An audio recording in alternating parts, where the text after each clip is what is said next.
आज ही Doubtnut app download करें। Doubtnut पर होगा अब आपके सभी मैथ्स, केमिस्ट्री, फिजिक्स और बायोलॉजी डाउट्स का सफाया। बस अपने क्वेश्चन की फोटो खींचो, उसे क्रॉप करो और तुरंत वीडियो सोल्यूशन पाओ। Download now.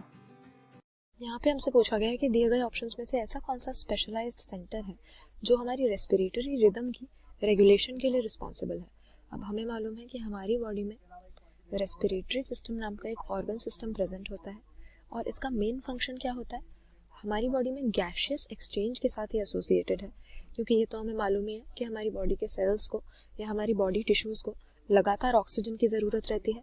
तो हमारी बॉडी सेल्स तक ऑक्सीजन पहुंचाना और कार्बन डाइऑक्साइड जो इनमें अक्यूमुलेट हो रहा है उसको एलिमिनेट करना, ये हमारे रेस्पिरेटरी सिस्टम का काम होता है। और इसमें देखा जाता है कि वेंटिलेशन नाम की, पल्मोनरी वेंटिलेशन जिसको हम कहते हैं, या ब्रीदिंग नाम की एक प्रोसेस होती है जिसमें सबसे पहले एटमॉस्फेरिक एयर को हम अपनी लंग्स के अंदर लेते हैं जिसको इंस्पिरेशन कहा जाता है, और फिर जो हमारी एल्वियोलर एयर होती है जिससे ऑक्सीजन हमने निकाल लिया और कार्बन डाइऑक्साइड उसमें डाल दिया, इसको हम वापस बाहर भेज देते हैं जिसको एक्सपिरेशन की प्रोसेस कहते हैं। तो ये रिपीटेडली प्रोसेस होती है, इसी से ब्रीदिंग चलती है। और यहाँ पर इसी रेस्पिरेटरी रिदम का रेगुलेशन के बारे में हमसे पूछा गया है, क्योंकि सभी ऑर्गन सिस्टम्स की तरह हमारे रेस्पिरेटरी सिस्टम के ऊपर भी हमारे बॉडी के कई ऐसे मैकेनिज्म्स हैं जो इसको मॉनिटर और इसकी रेगुलेशन करने की सिग्निफिकेंट एबिलिटी रखते हैं बॉडी के टिश्यूज़ के नीड्स के अकॉर्डिंग।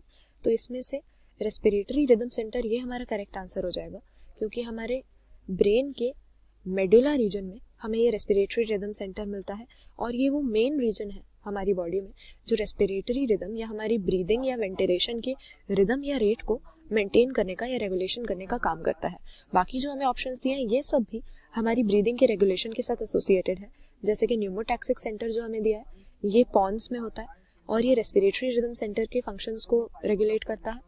फिर कीमो सेंसिटिव एरियाज भी कई सारे होते हैं हमारी बॉडी में जो कि कार्बन डाइऑक्साइड की कॉन्सेंट्रेशन अगर बढ़ जाए तो एक्टिवेट हो जाते हैं और ब्रीदिंग रेट को बढ़ा देते हैं ताकि ये जो एक्स्ट्रा कार्बन डाइऑक्साइड बन गया है हमारी बॉडी में या एलिमिनेट हो सके।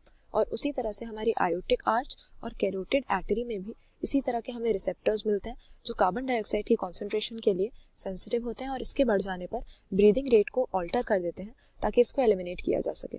लेकिन यहाँ पर हालांकि चारों ऑप्शंस में हमें ऐसे रीजन्स दिए हैं हमारी बॉडी के जो हमारी रेस्पिरेटरी सिस्टम को रेगुलेट करने का काम करता है, लेकिन मेडुला में जो रेस्पिरेटरी रिदम सेंटर होता है वो यहाँ पर मेन ऑर्गन हो जाएगा। तो ऑप्शन बी यहाँ पे सही कर देंगे, क्योंकि रेस्पिरेटरी सिस्टम को मेंटेन करने वाला स्पेशलाइज्ड सेंटर हम मेडुला में लोकेटेड रेस्पिरेटरी रिदम सेंटर को ही कह सकते हैं।